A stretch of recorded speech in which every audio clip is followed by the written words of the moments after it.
구독자 여러분 안녕하십니까? 오늘은 신약 성경 정경의 형성 과정에 대해서 알아보겠습니다. 캐논은 잣대, 표준, 규준을 뜻하는 헬라어에서 유래된 것으로서 신약 성경의 정경은 많은 현대 기독교인들이 하나님의 영감을 받은 것으로 간주하고 기독교 성경의 신약 성서를 구성하는 책들의 집합을 말합니다. 그러면 정경, 즉 캐논의 기준은 무엇인가? 이것은 신적인 영감에 의해서 만들어진 책이고 전 세계의 교회에서 보편적으로 받아들이고 있는 성경입니다. 사도의 저작성이 확실히 인정되는 그런 책이 되겠죠. 이 정경은 바로 신앙의 잣대가 되며 교회가 일치된 의견을 가지고 있는 성경이 되겠습니다. 우리가 정통이다, 이단이라는 말을 하죠. orthodoxy, heresy. 자, 이거 차이가 무엇인가? 이단, heresy라는 것은 옳다고 인정받은 종교, 사상, 학설에서 벗어난 것이 되겠죠. 자, 그러면 정통이 기준이 되고 그 이단이라는 것은 정통에서 벗어난 것이 되겠습니다. 따라서 정통이 없다면 이단도 없고 이단이 없으면 정통이 없다라는 이야기가 되겠죠. 예수 사후에 300년경까지의 초대교회에서는 성경이 근원적으로 존재하지 않았습니다. 오늘날 우리가 신약 성경으로 잘 알고 있는 27서 정경도 존재하지 않았고 복음서의 근위도 절대적이지 않았습니다. 같은 제목의 책이라도 필사본에 따라서 심각하게 달랐죠. 요즘같이 인쇄가 있어서 똑같은 내용으로 만드는 것이 아니라 사람이 일일이 손으로 적어야 되기 때문에 쓸 때마다 조금씩 덧붙이고 빼고 이러기 때문에 통일된 스탠다드 텍스트의 개념조차 존재하지 않았던 시대였던 것입니다. 오늘날 우리가 아는 신약 성경의 27서 정경화 작업이 마무리된 것은 기원 후 367년 알렉산드리아에서 비로소 일어났습니다. 그 전까지는 정경이라는 것이 없었다는 거죠. 기독교의 첫 세계 역사에 대해서 지난 시간에 알아봤는데 예수 그리스도께서 이 땅에 오셔서 AD 30년경에 공생애를 마무리하실 때까지를 우리는 예수 시대라고 하며 그때 예수님은 말씀의 지평을 여셨죠. 곧이어서 사도 시대가 열리게 되는데 이것은 예루살렘 교회를 중심으로 이루어진 것이고 그때 바울의 서한문이 기독교인들에게 널리 읽혀지게 되었던 것입니다. 70년경에 예루살렘이 로마에서 함락되고 난 이후에 비로소 공관복음서가 등장했는데 이때를 우리는 복음서의 시대라고 이야기합니다. 마가복음부터 시작해서 마태, 누가복음의 순서로 복음서가 등장했습니다. 기원 후 100년경에 비로소 요한복음이 나타나면서 보편화의 지평을 열었습니다. 이에 대한 자세한 이야기는 지난 시간에 설명을 드렸는데 보시지 못한 분은 이것을 참조하시기 바랍니다. 이러한 기독교의 1세기를 지나면서 신약 성경 정경이 점차적으로 형성돼서 비로소 기원 후 367년경에 가서야 오늘날 우리가 잘 알고 있는 27서의 신약 성경이 정립되게 됩니다. 우리는 오늘날 우리가 보는 신약 성경 어느 날 갑자기 하나님의 영감에 의해서 뚝딱 떨어진 것으로 생각하실 수도 있는데 실제로 보면 복음서가 정립되고 난 이후에도 무려 250년간이라는 긴 시간에 걸려서 비로소 오늘날 우리가 보고 있는 신약 성경이 정립이 된 것입니다. 이러한 정경의 형성 과정을 우리가 이해하실 필요가 있는데 그것을 오늘 하나 둘씩 살펴보도록 하겠습니다. 먼저 마르시온 11서 체제의 성립입니다. 이 그림은 요한과 마르시온의 그림이 되겠습니다. 마르시온 정경은 역사에 등장한 최초의 정경화 작업입니다. 이것은 누가복음과 아포스톨리콘으로 구성된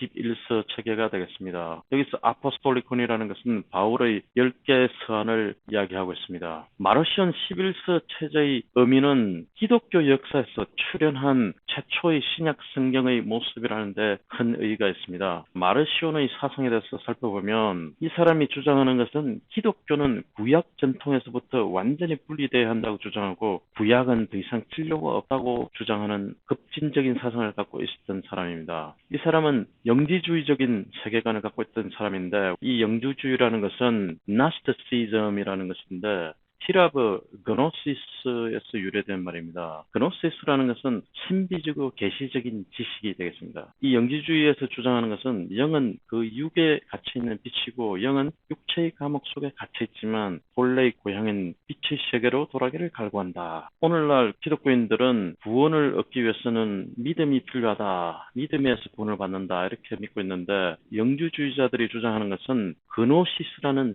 신비적인 지식을 알아야지 구원을 받는다고 주장하고 있습니다. 1945년에 발견된 도마복음이라는 것은 이 영주주의적인 의록복음서가 되겠습니다. 이러한 영지주의적인 세계관 때문에 로마 교회에서는 144년에 마르시온을 이단으로 간주해서 파문해버립니다. 이 마르시온 11세 체제 이후에 사복음서 디아테사론이라는 것이 나왔습니다. 디아테사론이라는 것은 172년경에 타티안이 마태, 마가, 누가, 요한복음서로 구성된 단권으로 묶은 복음서가 되겠습니다. 이 책은 400년경까지 시리아 근동지방에서 사용한 표준 복음서였습니다. 우리가 지난주에 사복음서에서 배웠는데 이 사복음서는 서로 충돌되고 모순되고 악의가 들어맞지 않을 것 같은데 이것을 하나로 묶었다는 데 의의가 있습니다. 그래서 이 사복음서의 기본 개념 자체가 기독교가 영원한 생명을 갈 수 있는 정경화의 근거를 마련했다는 데 의의가 있습니다. 디아테사론의 창출자는 타티안이고 시리아 사람이며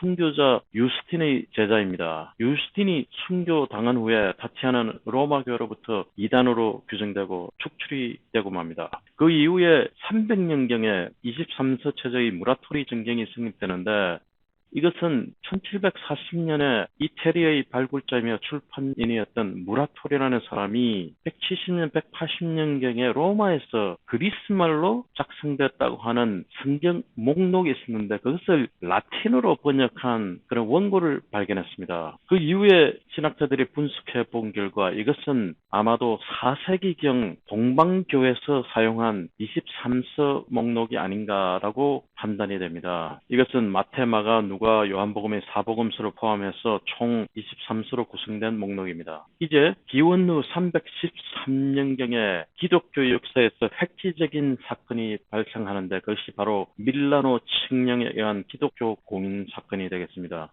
이것은 기원 후 313년경에 서방 로마 황제 콘스탄티누스와 동방 로마 황제 리키니우스가 밀라노에서 만나서 합의한 칙령입니다. 이 칙령에 의할 것 같으면 로마 제국의 종교에 대한 환용을 선포하고 그전에는 기독교인들을 핍박하는 입장이었는데 그 입장이 180도로 바뀌어서 오히려 옹호하는 입장으로 돌아선 사건입니다. 그동안 몰수된 교회 재산을 국가가 보상해서 환수해 주도록 했습니다. 이 칙령은 사실상 기독교의 공인에 대한 칙령이 되겠습니다. 이 밀라노 칙령을 가능케 한 로마의 황제가 콘스탄티누스 대제인데 이 황제는 로마 제국을 온전히 통일하기 위한 새로운 국가 이념을 생각하고 있었는데 그전에 그레코 로마네스의 다신교 사상은 로마를 통일하는 데 크게 도움이 되지 않았고 기독교를 보니까 유일신을 믿고 있었던 겁니다. 그래서 이것이 바로 로마 제국을 통일하기 위한 새로운 국가 이념으로 적절하겠다고 생각했던 것이죠. 이 콘스탄티누스 대제의 어머니는 헬레나였는데 이분이 기독교인이었던 것이고 이분의 영향도 받았다고 볼 수 있겠습니다. 그 당시 로마는 사두 정치 체제로 사분열되어 있는 상태였습니다. 서방의 정제와 부제, 동방의 정제와 부제, 총 4명의 황제가 로마 제국을 다스리고 있었던 거죠. 그래서 굉장히 혼란한 상황이 있었는데 이 콘스탄티누스 대제는 이 분열된 로마 제국을 하나로 통일시키고 싶었던 것입니다. 마침내 324년에 콘스탄티누스 대제는 분열된 로마 제국을 통일했습니다. 그리고 330년에 로마 제국의 수도를 비잔티움으로 이전하고 새로운 로마 제국의 수도로 정했습니다. 콘스탄티누스 대제가 죽고 난 이후에 이 황제의 이름을 기념하기 위해서 콘스탄티노플이라고 이름을 변경했습니다. 오늘날 터키 이스탄불이 바로 콘스탄티노플이 되겠습니다. 이 콘스탄티누스 대제는 최초의 기독교인 로마 황제이며 때로는 우리가 13번째 사도로 부르고 있습니다. 밀라노 칙령에서 기독교가 공인이 되고 난 이후에 콘스탄티누스 황제는 로마 제국이 유일신이라는 개념으로 하나로 통일되길 원했지만 기독교 내에서 심각한 교리 논쟁이 벌어지고 맙니다. 그래서 콘스탄티누스 황제는 니케아에서 종교회의를 열어서 이 분열된 교리 논쟁을 종결시키고자 합니다. 이 니케아 종교회의가 열린 배경에는 초대교회의 중심인 알렉산드리아 교구 내의 두 종교 지도자가 있었는데 하나는 알렉산드리아 교회의 주교인 알렉산더이고 다른 한 사람은 아리우스입니다. 이 두 세력 간에 심각한 교리 논쟁이 발생했습니다. 그래서 콘스탄티누스 황제는 이 거센 교리 논쟁을 조정하고자 종교회의를 열었던 것입니다. 이 그림에서 보는 것처럼 이분이 바로 콘스탄티누스 황제고 사회를 보고 있는 사람이 그 유명한 요세비우스가 되겠습니다. 이 사람은 로마 시대의 역사가이자 신학자입니다. 이때 아리우스파가 주장하는 것은 오직 성부만이 유일 절대의 하나님이며 성자, 즉 하나님의 아들 예수님은 결코 성부, 즉 하나님과 동일한 동격의 신성을 가질 수는 없다라고 주장하고 있었습니다. 신플라톤주의 영향을 받은 것이죠. 거센 논쟁을 겪고 마침내 콘스탄티누스 황제는 알렉산더 주교의 손을 들어줍니다. 그래서 마침내 삼위일체론에 근거한 니케아 성경을 발표합니다. 이 성경에 의하면 성자와 성부는 동일한 실체이다 라는 것입니다.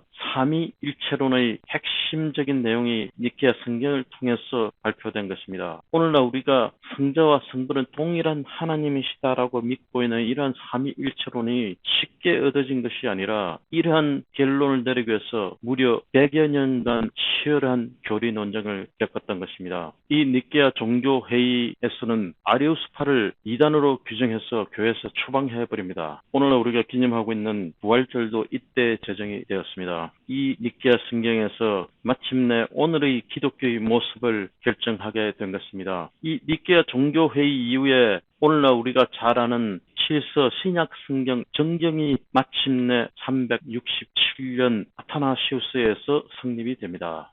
이 아타나시우스는 이집트 사람으로 니케아 종교회의가 열렸을 때 알렉산더 주교를 수행한 집사였습니다. 328년경에 알렉산더 주교가 병으로 사망한 이후에 그 후임으로 알렉산드리아 교회의 주교가 됩니다. 이때 나이가 35살입니다. 알렉산드리아라는 것은 지금의 이집트 지방에 있는 도시인데 알렉산더 대왕이 개척해서 만든 도시고 최초의 그리스 번역판 구약 성서인 셉투아진트를 탄생시킨 것으로도 유명합니다. 이 아타나시우스는 5번 이상의 추방을 당하면서도 니케아 성경의 동체론을 정통 이론으로 확립하는 데 평생을 바치신 분입니다. 알렉산드리아 주교인 아타나시우스가 기원 후 367년에 부활절 메시지에서 오늘날 우리가 잘 아는 신약 성경의 27서 정경안을 발표합니다. 이것은 사복음서, 사도행전, 바울의 서신, 사도의 편지, 요한계시록으로 구성된 총 27서의 신약 성경 목록이 되겠습니다. 마침내 신약 성서의 최초의 모습이 역사의 지평으로 떠오른 순간이었습니다. 오늘은 신약 성서 정경이 어떤 과정을 겪어서 형성되었는지에 대한 이야기를 알아봤습니다. 다음 시간에는 사도 바울의 생애에 대해서 이야기하겠습니다. 다음 주를 기대해 주시기 바랍니다. 시청해 주셔서 감사합니다.